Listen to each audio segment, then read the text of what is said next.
Hey friends, Ash here. Welcome back to Gent Sense. Hope that you're doing well. Blind buying fragrances can be a bit of a gamble. Sometimes you have nothing to go off of other than just a little picture of the bottle on a website and a little fluff piece put out by the brand itself that lets you know, hey man, this new fragrance that we're selling, I'm gonna let you in on a secret. This is the most masculine and the sexiest and the most sophisticated, gentlemanly, and adventurous fragrance that has ever existed.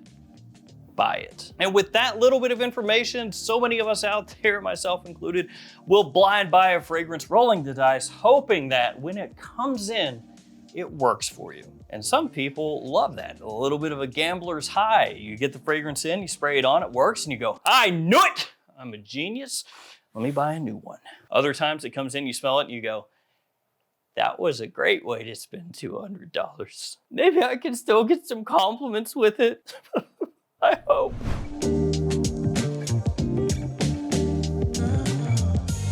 And over the years, you could say that I've made a blind buy purchase here or there. A couple times, a couple thousand times. Yeah, I've made a bunch of purchases. I've made a bunch. But I have an excuse. I have a channel where I talk about fragrances, so it makes it okay. And with all this in mind, I figured today I would share with you guys some blind buys that I have made that worked out perfectly. Fragrances that when I got them in, I was like, wow, this is actually better than I expected. Maybe in the future we'll talk about some blind buy fails, but for now, we're keeping it positive. All the fragrances I talked to you guys about are gonna be linked in the description. Feel free to check them out there. Let's jump straight into it with this monstrosity of a bottle, Invictus Victory from Paco Rabanne, which I guess nowadays is just Rabanne. So yeah, Paco Rabanne Invictus Victory. As I said, a hideous looking bottle. I have an excuse, okay? It's not a good excuse, but I have one. When I purchased this bottle, it was one of those deals where it was like, here's the 50 mil and it's this much, here's the 100 mil, it's that much, here's the 150 mil, it's that much. It was only a little bit more expensive than the 100 mil. They got me, okay? It was only a little bit more expensive. It was like $10 more or something at the time. And I was just like, wow, such a good deal. Which actually, this isn't even a 150 mil, this is a 200 mil. So it makes it even more of an excuse. Yeah, it was like $10 more. And I just thought to myself, that is like double the amount for only 10 bucks more. I gotta get it. And I did. And then it came in and I was like, oh, that's hideous looking. I should have just gotten the 100 mil. The proportions are all off. But that is why I have this huge, massive bottle of Invictus Victory that I will never wear the entire thing out. So with Invictus Victory and why this worked so well for me and was a bit of a surprise as a blind buy, you have to know that at the time this came out, I was not typically massively looking forward to Invictus releases. A lot of the releases in the line, I was kind of lukewarm on. So when this one was announced, I was like, oh, okay, cool, new Invictus, that's great. We'll see how it is when it comes out. And then I got it and I thought, oh, that's fantastic. Now you have to like vanilla in order to like this fragrance because it has a lot of it, vanilla, olive venom, pink pepper, tonka, some of the notes in the scent. And it's a little similar to Pure Excess, also from Paco Rabanne, which is a fragrance that I have long thought is kind of a hidden gem. I can still remember Pure Excess before it came out, the advertisements for it, and a lot of people kind of hated on that one, and I actually really liked it a lot. And unfortunately didn't take off in a big way. And this is kind of like a reworking of that general style, and I'm here for it. It has like a fizzy sweetness to it, like a carbonated beverage almost, and just smells delectable, smells fantastic, great quality, nice performance, big compliment puller. Invictus Victory got me excited for Invictus, and also got me a stupid looking bottle. After that, let's talk Sauvage Elixir from Christian Dior. Yes, Sauvage Elixir. This one, when it came out, if you weren't into fragrances at the time, all good, but I'll fill you in. This was a bit of a surprise, you could say, for myself and a bunch of other people out there. Because if you smell this, and then you smell Sauvage Eau de Toilette, Eau de Parfum, any of them, you'll see they're pretty different. And by pretty different, I mean completely different. And so at the time, it was like, hey, we're coming out with Sauvage Elixir. Everyone was expecting like, oh, okay, we'll probably just stronger Sauvage, I guess. Like we need that, you know? And then you get the note breakdown, you go, oh, maybe it's a little bit different. Smell it for the first time, and then you go, oh, no, it's very different. It is both at once modern and throwback in style, which I absolutely love. You get like some classic fougere aspects to the scent, you know, throwing it back to fragrances like Drakkar Noir from the past and other scents from the 80s and before even, but then done in a very masculine, modern way, woody, spicy, powerful, attention-grabbing. The quality is fantastic, performance is fantastic. It is great. And it's set in line the idea, better or worse, of an elixir fragrance, which we're living through right now. At this point, you know, everything has an elixir, it feels like. When Sauvage Elixir came out, not everything had an elixir fragrance. There's like a couple out there, but this was like, to me anyway, what set in stone the idea of a halo fragrance in a line being named Elixir, right? And by halo fragrance, I mean the one that's clearly at the top of the mountain, right? Where you have all the other fragrances and they're doing their own thing in the line, but then you have the one that's the highest quality, a lot of times the best performance, most expensive, but the one that really is supposed to be the king of that line. It's the Elixir, right on top of the mountain, the halo fragrance. That's what this set in motion, and I love that scent. Let's talk next about a little niche something. JOMASHOP from Frappan. Now, Frappan is a house that flies under the radar as far as niche fragrances go. They're not too expensive at full retail. Sometimes you can get them at discounters for goofy cheap, actually really nice prices.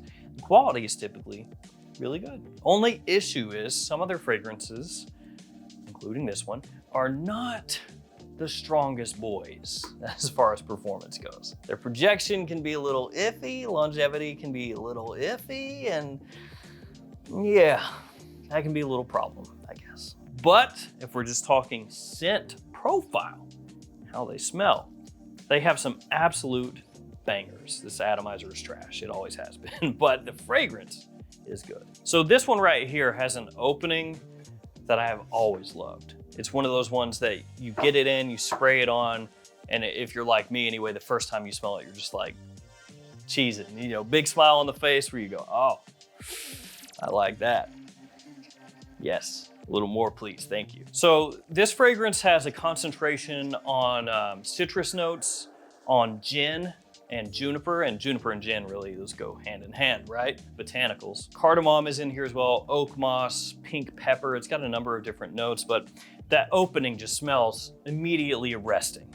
Citrus grabs your attention, it sparkles, it's lively, it's got a little hint of sweetness to it. That aromatic edge just like tickles your nose in the best of ways. Like this thing in spring and summer is amazing. The issue with it, as I said, the only issue is that performance. It's not amazing. But because of this fragrance, I bought many others from the house. And a lot of those I actually love a lot as well. Let's see, next up, let's talk this one, Halloween Man X. This one is still to this day my favorite Halloween Man fragrance, and to an extent is also the reason that I still look forward to Halloween Man releases. I'm like, look, they've done it before as far as really cheap fragrances that smell fantastic. They can do it again, probably, maybe, eventually.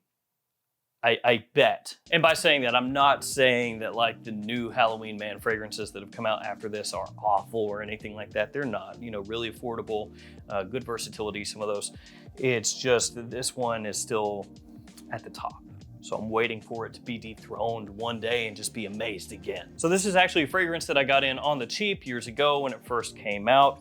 And I was intrigued by the note breakdown before I smelled it because it had roast coffee in there, had a booziness, leathery aspect. Actually, it had a blackjack accord is how they advertised it, which was basically like, yo, we got a blackjack accord. It's like, well, what's blackjack accord?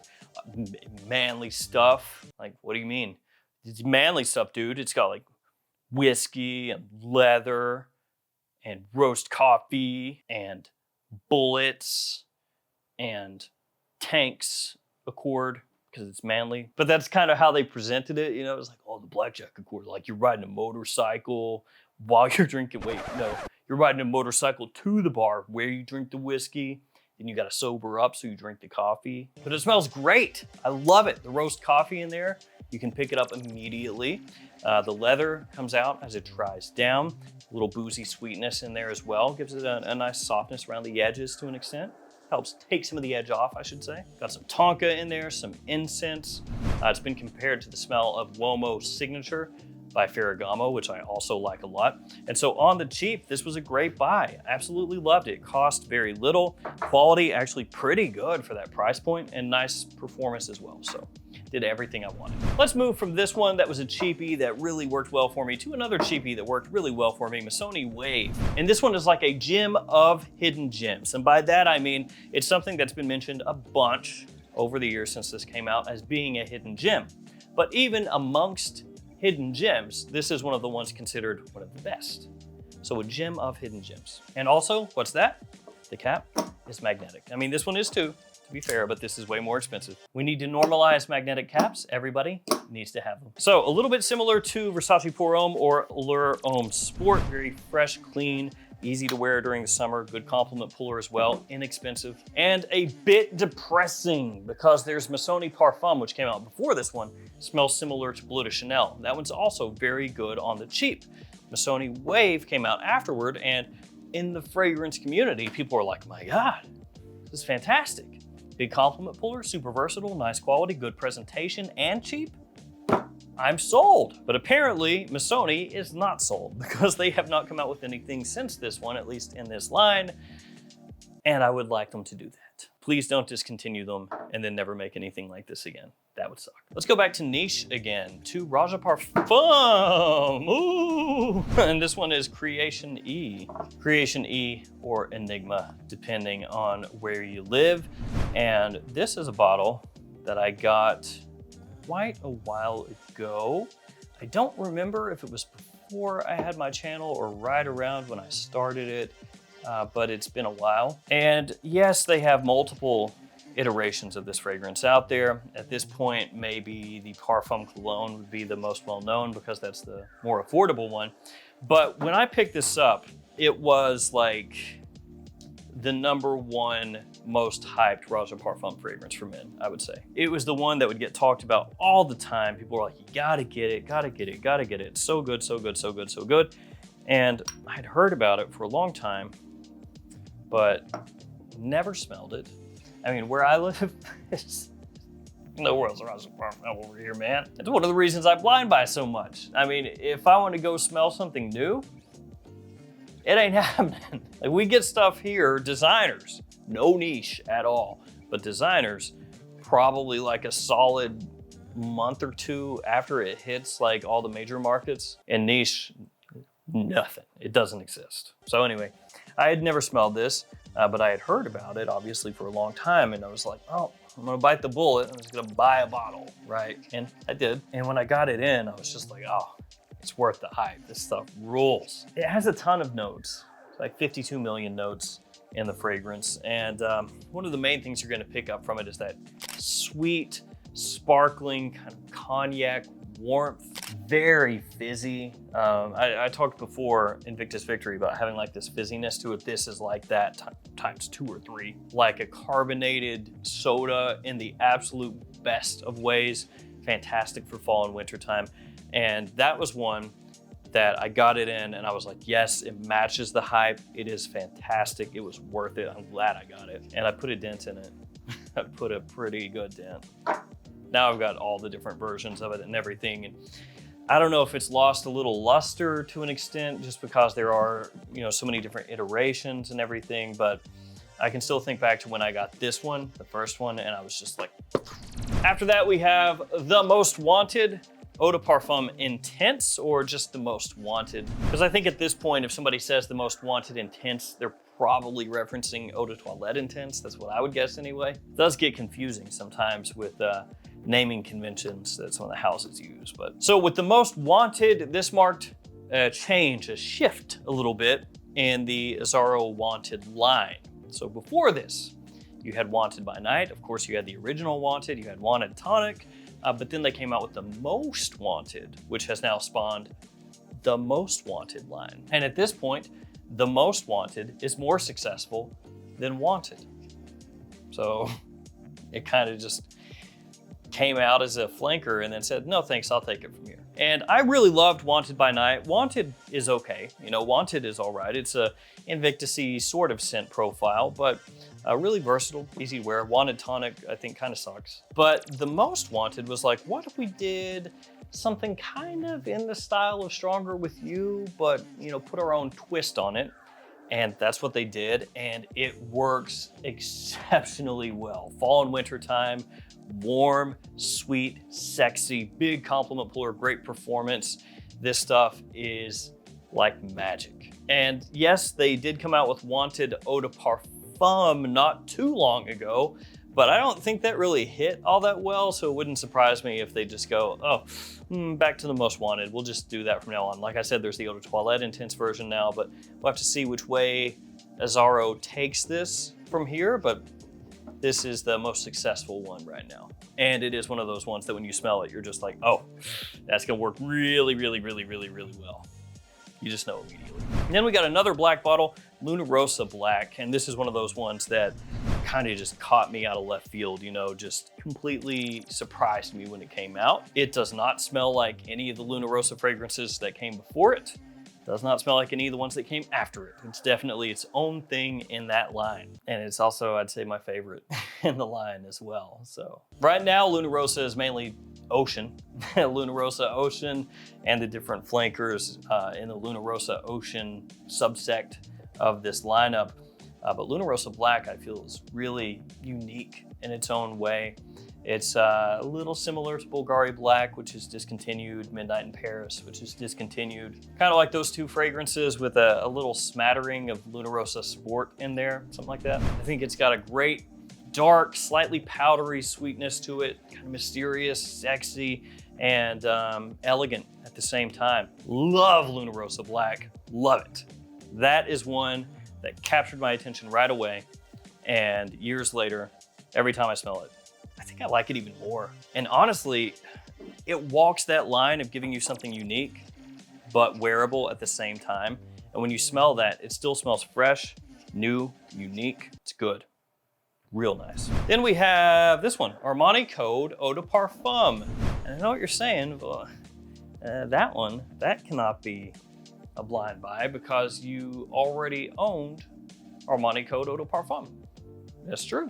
But this Armani Code Eau de Parfum is not the old Armani Code Eau de Parfum. This is one of the results of Armani doing whatever it is they're doing right now. The name says Armani Code Eau de Parfum, but the bottle is different, and that lets you know that this is one of the ones that is reformulated, or I don't even know if you'd call it that. So this new version of Armani Code Eau de Parfum actually smells more similar to Armani Code Profumo, which is discontinued. So essentially what Armani did is they kept the name Code Eau de Parfum and they changed the bottle from the old style to this new style.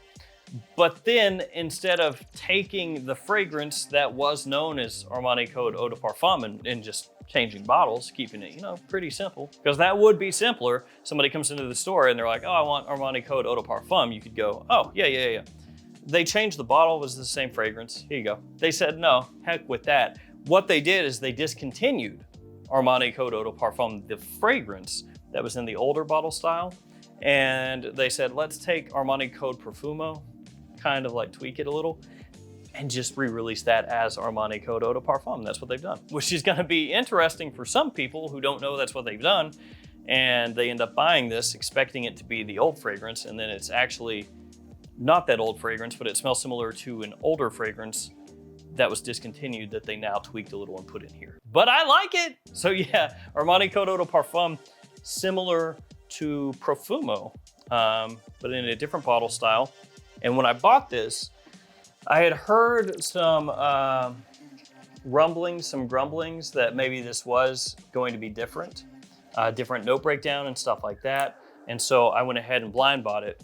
And that's when I was like, oh, yep, that is different and it's instantly noticeable. This is one of those deals where if you spray this on side by side with Armani Code Eau de Parfum and the other bottle style, you'll know immediately. You're like, oh, that's not the same. And then the final fragrance is Parfums de Marly Herod. Fantastic tobacco fragrance, great for fall and winter, nice compliment puller. One of the better niche tobacco scents if you're looking for one that's wearable day to day without really thinking about. I can still remember Herod for a time there was being compared directly to Tobacco Vanille from Tom Ford. Godolphin was being compared to Tuscan Leather by Tom Ford.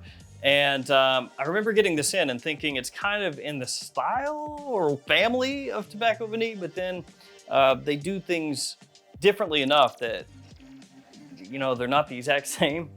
Tobacco Vanille, way heavier on the vanilla, obviously it's in the name, much sweeter. And while Herod does have vanilla as well, it comes across with a different feeling. You know, it's got incense in here, a little more smokiness from this one. You've got cinnamon in there, osmanthus gives it a different touch, and a good amount of woodiness as well as it dries down. So a lot of different things going on here, and not as like high-pitched sweet as Tobacco Vanille. I've always thought this is one of the better, as I said, vanilla fragrances out there in the niche realm if you're looking for something really wearable. And it's one that really helped turn me on to PDM as a house. One of the ones where you just get this and you wear it and you're like, my God, that's so good. I gotta see what else they have. And that will wrap up 10 of the blind buys that I've made out of many, many, many blind buys that left me completely happy, totally satisfied. You know, none of these I smelled them and went, oh man, I shouldn't have done that. But I have had purchases like that. Thank you guys for hanging with me. Stay safe out there. Let me know some of your best blind buys. I will see you guys tomorrow with another fragrance video. See you later.